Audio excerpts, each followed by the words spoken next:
প্রিয় দর্শক, আমি বিধান, আপনারা দেখছেন হিমালয় টিভি। হিমালয় টিভিতে আমাদেরকে সকলকে স্বাগত জানাই। তো ভোট তো হয়ে গেছে, সরকারও গঠন হয়ে গেছে। তো ভোটের আগে যে হিংস্র যে বক্তব্য বা যে গরম গরম ভাষণ, সেটা আপনারা আগেই অনেকে কম বেশি শুনেছেন। আর এখন সেই সব নেতাদের আর দেখা যায় না। তো চলুন কিছু গরম গরম ভাষণ একটু শুনে নিই, কে কি বলছে। তো চলুন।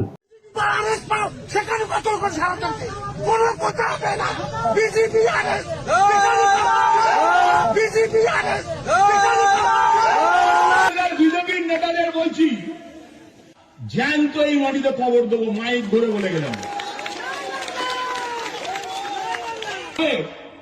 যেদিন মিটিং করবেন তার পরের দিন আমরা ঘর আমি দাঁড়িয়ে থেকে ভেঙে দেবো।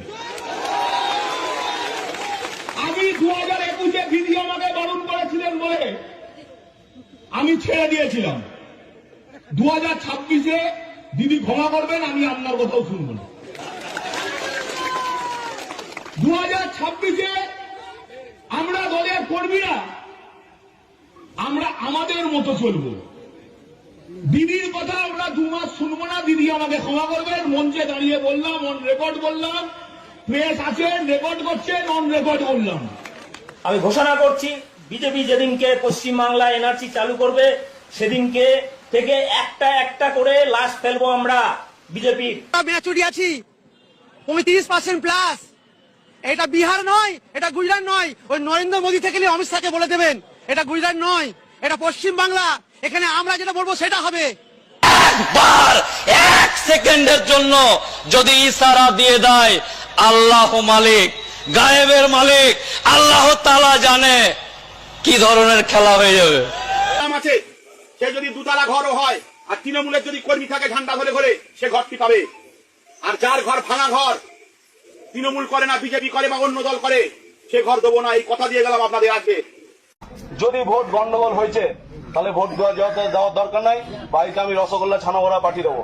আর আমাদেরকে জিতিয়ে যদি কাজ করাতে হয় প্রত্যেকটা বিষয়ে, পাড়ার ছেলে পাড়ার লোক যারা তৃণমূল করে মানুষের পাশে থাকে 24 ঘন্টা, তাদেরকে ভোট দিতে হবে। এবছর যেন ভোট নষ্ট না হয়, পরিষ্কারভাবে বলে দিচ্ছি, খাতা এন্ট্রি করা থাকবে, কোন বাড়ির কে ভোট দিচ্ছে আমরা সব মোটামুটি আমাদের ক্যামেরা থাকবে। এবার যা ভোট হবে সব লাইভ হবে।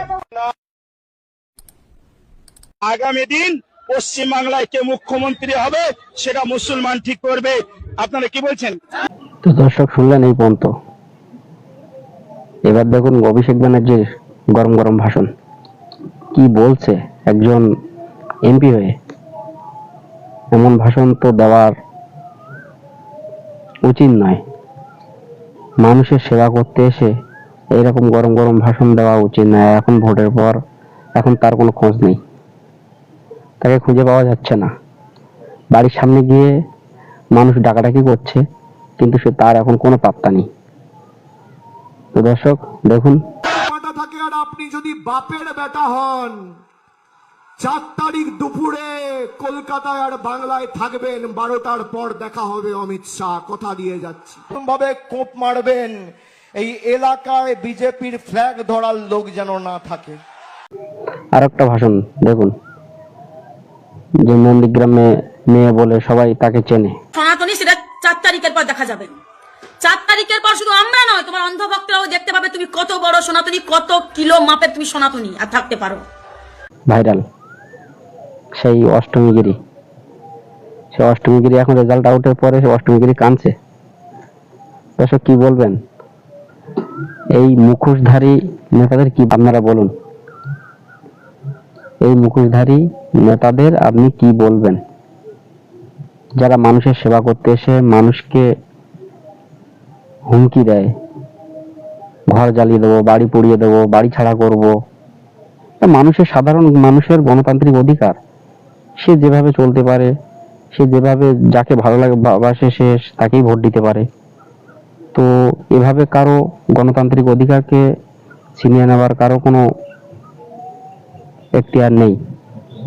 তো তারপরেও যে ক্ষমতা, একটা সরকার ক্ষমতায় থাকলে কি করতে পারে তার নমুনা আমরা গত দিনে দেখে এসেছি। কি বলবেন দর্শক? কমেন্ট করবেন কমেন্ট বক্সে। নজর রাখবেন হিমালয় টিভিতে।